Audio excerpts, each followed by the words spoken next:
Who would win in a showdown between the '96 Bulls dynasty and the 2017 Warriors super team? Dennis Rodman has already given his answer.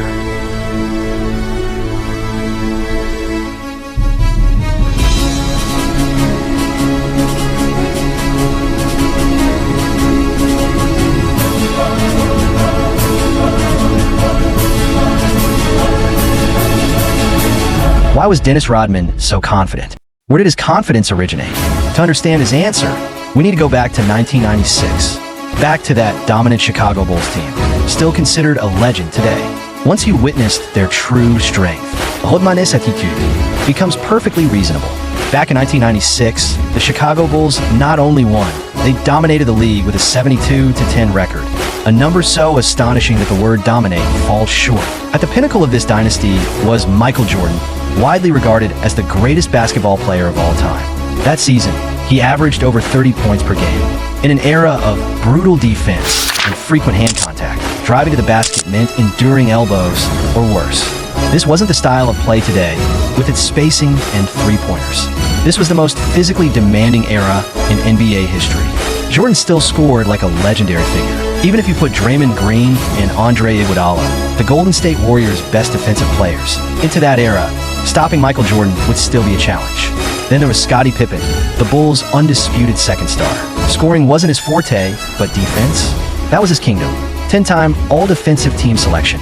Height, speed, strength, all perfectly combined. He could defend positions 1 through 4 with ease.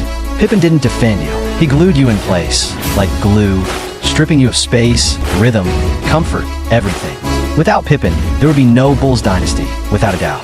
Facing the Warriors' famous death lineup, Pippen's all-around defensive ability would have been Chicago's most lethal weapon. But what was the most incredible factor? Dennis Rodman, one of the most incredible rebounders of all time. A defensive nightmare, a source of chaos, an irreplaceable championship piece. 7-time rebounding champion, 2-time defensive player of the year, 8-time all-defensive team selection.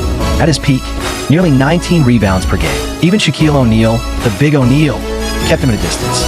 On the basketball court, nothing can turn the tide of a game faster than controlling the boards. If the Bulls dominate the boards, the Warriors lose their rhythm, lose their groove, lose their three-point shooting. This is the foundation of Rodman's confidence. Not trash talk, not arrogance, but a real, overwhelming rebounding advantage.